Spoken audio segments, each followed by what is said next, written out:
lot of what we do is ask really simple questions about basic processes that are relevant to the atmosphere, that are relevant to technology, and we can use computational techniques to try and address and understand these at a fundamental level. It's just nice and enjoyable to learn more about the world and how it functions. Research these days is collaborative, and it's really nice to spend time working with increasingly with younger people who are bright and enthusiastic and excited and have good ideas, and to tackle projects together. We develop and apply computational techniques to try and understand problems in chemistry, physics, materials science. And the problems that we tackle are questions at the fundamental molecular scale. So we use and develop state-of-the-art, highly sophisticated computational approaches to try and answer questions about how materials behave at the atomic and molecular scale. We've developed techniques that other people can use, other scientists use to understand problems they're interested in. So computational techniques that allow them to have more accurate, realistic treatments of materials. We have also provided new fundamental insight about, in particular, about how water behaves at interfaces, and we've helped to develop the fundamental conceptual understanding about how water might behave at surfaces. And this then is important to many real-world technologies like membranes, catalysis, the formation of clouds in the atmosphere. We're working on a range of projects related to interfaces, materials, computational chemistry, and that involves the development and application of techniques.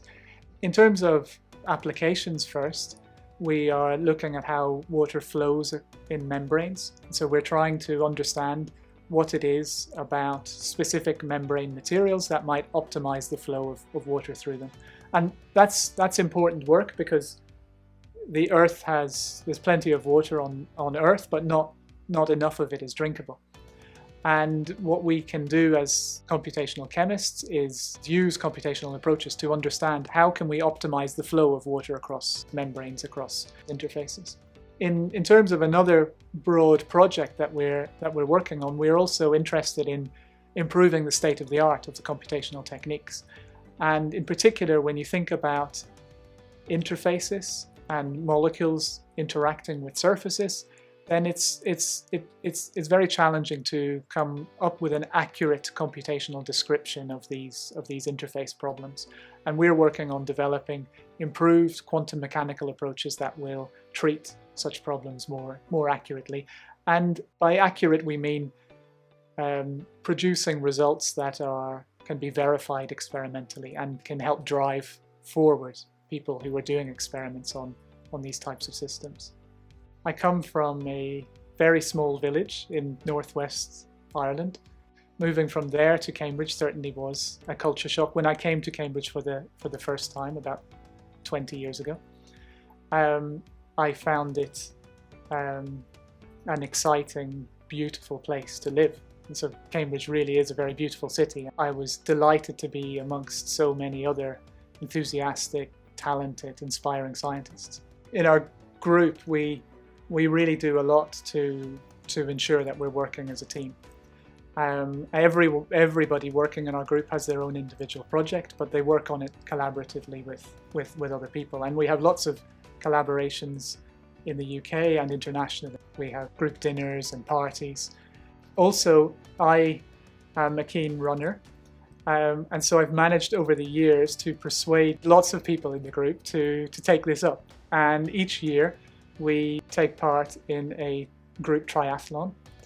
We try and have a group workshop where we do some science, and then also we then go and compete in our triathlon. In my own running, I do sort of middle and long distance running, and I currently hold a world record for being the fastest person to run a marathon dressed as a scientist.